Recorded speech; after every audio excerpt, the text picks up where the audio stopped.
What if Laurie Grimes didn't die during childbirth? What if it wasn't that complicated? What if Maggie didn't have to slice her open with a knife and grab baby Judith out of her tummy, man? What if she didn't die? Well, I'll tell you what would have happened if she didn't die. She would have lived. It's pretty self-explanatory. She would not have died.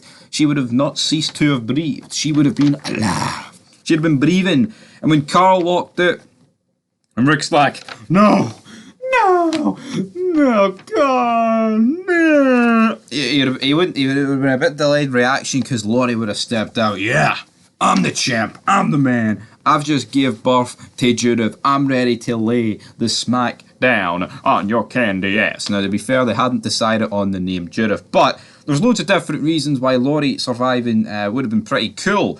Even though I think it was a pretty big episode, that episode where you have her and T-Dog dying, of course, but it's an interesting dynamic where Rick, obviously kind of knowing that Judith is Shane's kid, how would that play out with Laurie being alive? I think we would have got really good scenes of just like Laurie and Rick back and forth, which I feel like we had a severe lack of in season 3 because it's weird. Like at the end of season 2, Laurie's the one that really seems to have the problem with Rick. Then in the season 3, it's Rick who has the problem with Laurie.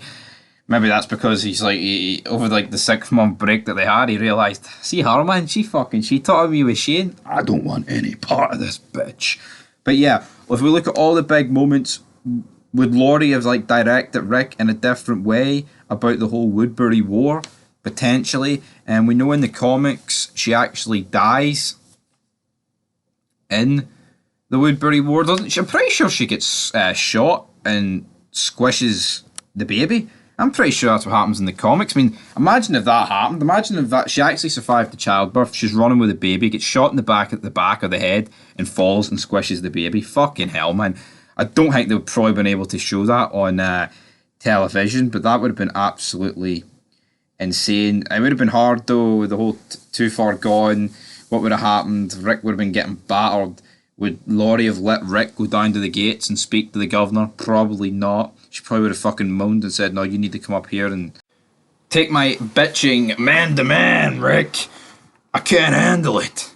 You gotta do it. You can't go down to the fence with the governor. But anyway, let's just say Laurie survives. Then what, would she have been with Rick and Carl for like the second half of season 4? Would she have survived the sanctuary? Would she have had her throat slit in front of Rick? Would she have survived Alexandria? Would Negan have took Laurie as one of his wives? We'll never know, guys, because guess what? Laurie died, and I've seen there was actual talk of bringing her back, which just would have been bringing her back. Hi. They wanted to jump the shark. We know that wee expression, but anyway, guys, I just know it fucking sucks. But what if Laurie Grimes didn't die during childbirth? Well, that's what would have happened. I tell you what, we would have had a lot more bitching. Rick probably would have fucking killed himself if he couldn't have done anything else, because what else could he have done with her? Honestly, never given answers. It was always just fucking questions for Laurie. You know, just an absolute bastard. Turning Rick and Shane against each other and absolutely jobbing us all out of some pretty... I mean, that's the reason Shane's dead. It's all because of Laurie. That manipulating bastard. That is it. That is it, folks. But anyway, leave your thoughts down below. Big Stevie Cool signing out here at Fog Entertainment. Make sure you check out all these other all the other content, all that good stuff. But until the next time, Fog Entertainment signing out.